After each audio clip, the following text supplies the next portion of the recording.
Minute Science avec Romina et Midori.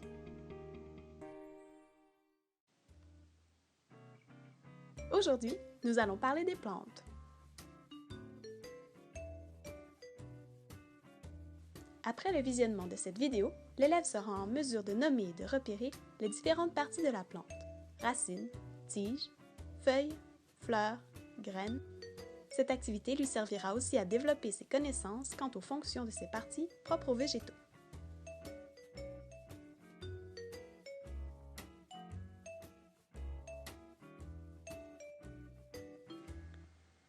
Les racines sont essentielles à la plante.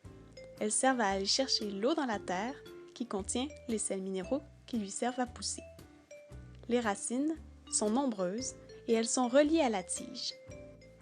Comme pour un tube, les racines font monter l'eau dans la tige qui apporte l'eau jusqu'aux feuilles et jusqu'aux fleurs.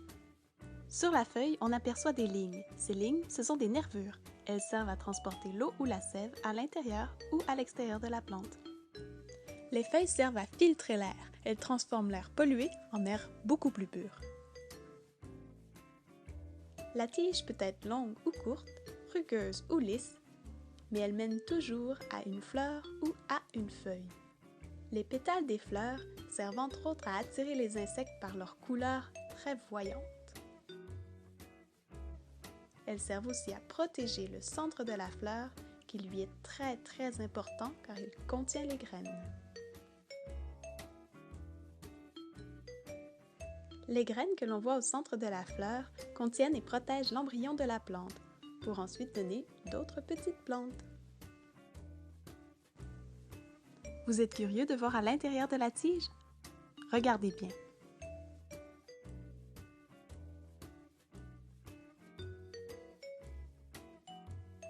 L'intérieur de la tige d'une plante est souvent creux, comme vous pouvez le voir ici.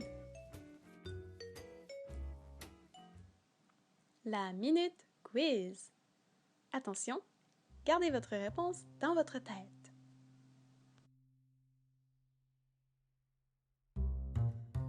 Quelle partie de la plante sert à transporter l'eau et les nutriments?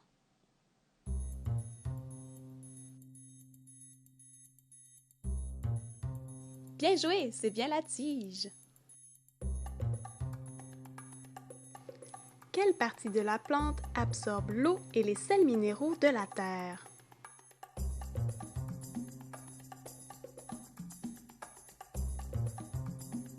Et oui, vous l'avez deviné, c'est les racines. De quelle partie a-t-on besoin pour planter une nouvelle fleur?